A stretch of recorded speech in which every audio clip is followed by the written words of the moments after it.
Hi, I'm Pete Van Opens from Indigo Recruiting Services. We're a boutique recruiting firm that's been in business since 2008. We want to talk today about workforce readiness, and I'd like to introduce you to Gina Van Opens, President and owner of Indigo Recruiting Services. Hi, thank you, Pete. My name is Gina, and I've been in business with recruitment since 1996. And this is Suzy Ferris, who also has been doing recruitment since 1996. Yes. And this is Rachel, and she's been doing recruitment since 1998. So we have a lot of depth in working with employers and working with candidates, and I think we're going to want to share that with you today. Let's start out by asking Gina, what do you think are major components of workforce readiness? I think employers today are looking for loyalty, people who can communicate well with others, that are team players, and that also are self-resilient in the sense where they are accountable for the work that they do. And I think, does anyone else have anything to add to that? Well, I think on my end, I think what's really stands out is it gives these students a chance to build their self-confidence, to develop their personality, and I would hope with the ultimate goal of that, it would help them with their career in the future. That's a great point, Rachel, because I think students today come out of school with a good background, but unless they have experience, probably experiences I didn't learn until I was in my 40s, you have to be able to work and interact really well with people and have the confidence that you have and show it to others without being abusive. Gina? Well, again, collaboration is very important. When you're in an organization, you're working with a lot of different levels of people. You know, from the CEO of the company to warehouse people, depending on the industry you're in, and you're communicating in different levels, whether it be through social media, instant messaging, Zoom meetings, team meetings, also, face-to-face meetings. And it's important to have the respect and understanding of the types of individuals that you're interfacing with on a daily basis. I think along with that, it's you get into a work environment, everyone learns differently. Some are quicker to learn a task than others, and you have to have that teamwork. You have to have individuals that take initiative to help the coworker. So that's how the organization is going to succeed overall. Everyone working together towards that common goal. So it's important. So you're talking about good social interaction, tolerance for others, good self-concept so no one feels threatened and no one feels like they're threatening anybody else by expressing their opinion. Right. I also like to say that I think some of the things that people are looking for is that initiative to do and help more for that team collaboration and efforts for the good of the community, which is not the community of the company, and filling in and not complaining when they're asked to do a task that might be out of their element. Right. Which gives them the opportunity to not only help the team and the company, but to learn and grow to better themselves within their workforce. Well, Suzy and Gina, you both are in contact with employers and candidates, and you too, Rachel, all the time. So what do you think are some of the key social and emotional skills that employers are seeking, and Suzy, that they present or maybe that they're lacking? We've touched on this a little bit already, but it's really important that you got team players. You're going into a work environment, everyone needs to work together. You don't have to love the person you work with, you just have to get along with them to accomplish that task. Collaborative. I think another element is be able to take constructive criticism. To some people they think criticism, that's a bad thing. No, it's not. That's how you learn to do your job, be more effective, and you'll get better every day. And I'll add to that because, you know, if you're able to take that the criticism, you know, take that as a learning, like you're being coached Right, learning tool. to get to that next level, you know, and I think that, you know, most leaders and most managers really ideally want to help that person, better that person so that they could do more Right. within the organization. Wouldn't you agree, Pete? I would agree. I think we're on a great track here. Rachel, when we want to help new students enter the workplace, and I know that you tend to deal with some of those more than other people here do, what skills should they come into the workplace already having?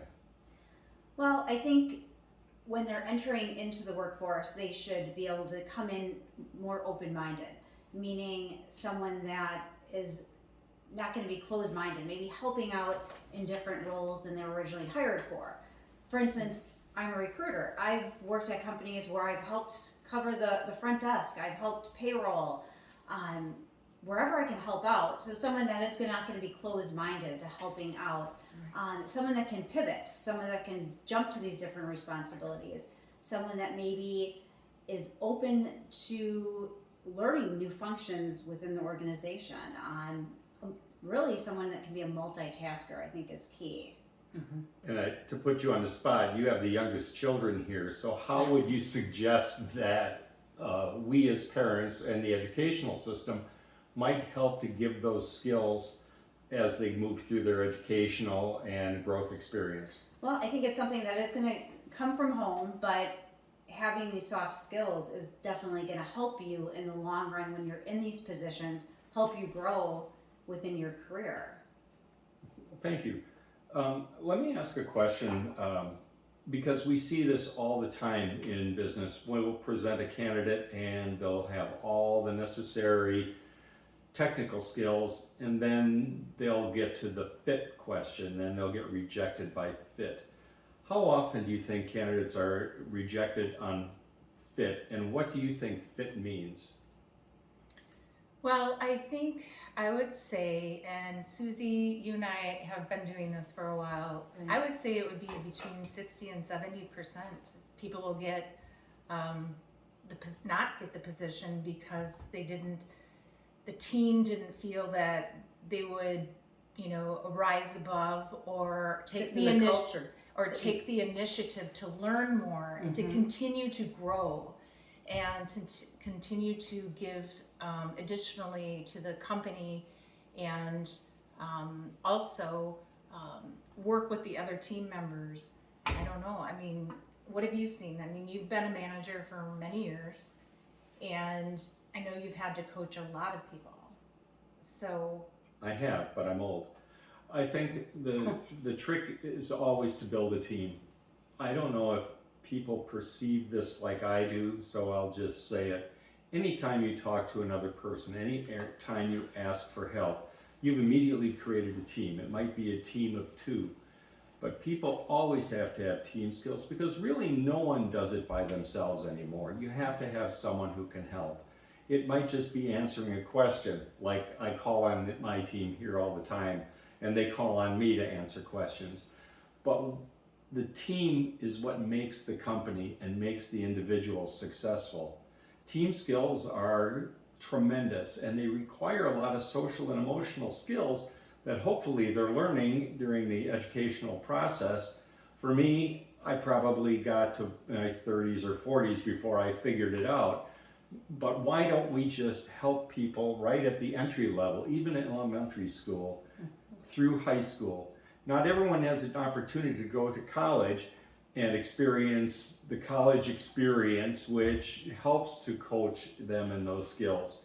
We should have people ready right out of high school that can fit into a workplace and work effectively as a team.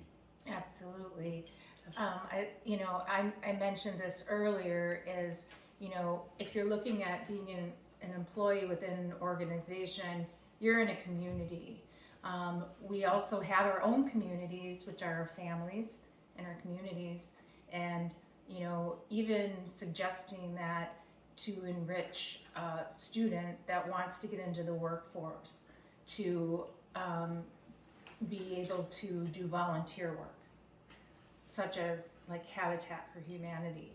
I mean, what a better way for you to understand working within a team and being able to be to a greater cause.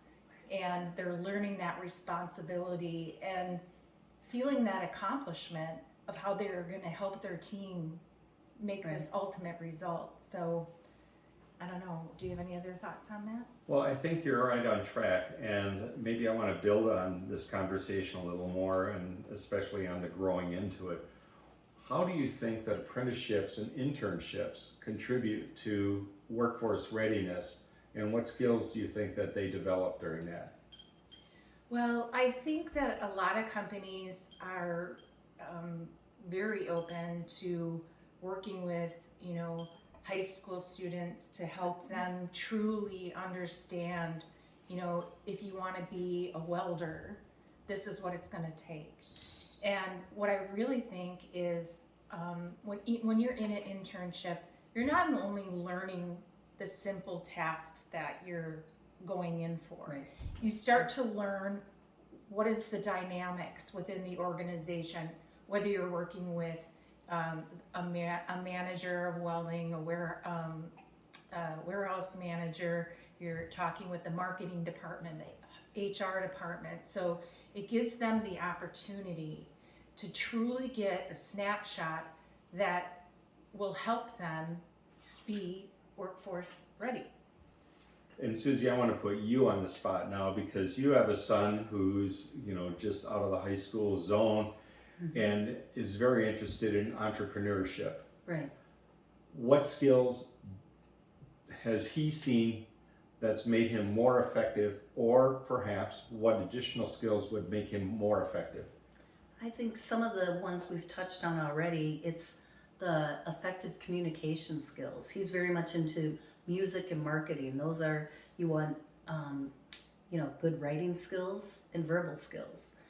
He wants to build teams and networks. That's really important, whether you're looking for an internship or that next job or any type of relationship. So it's again, those same, collaboration skills, the team building skills and communication skills. Those are key no matter, what level you are at in your, career, whether it be internship, your first job, or later in the career. All of those are very, very important skills.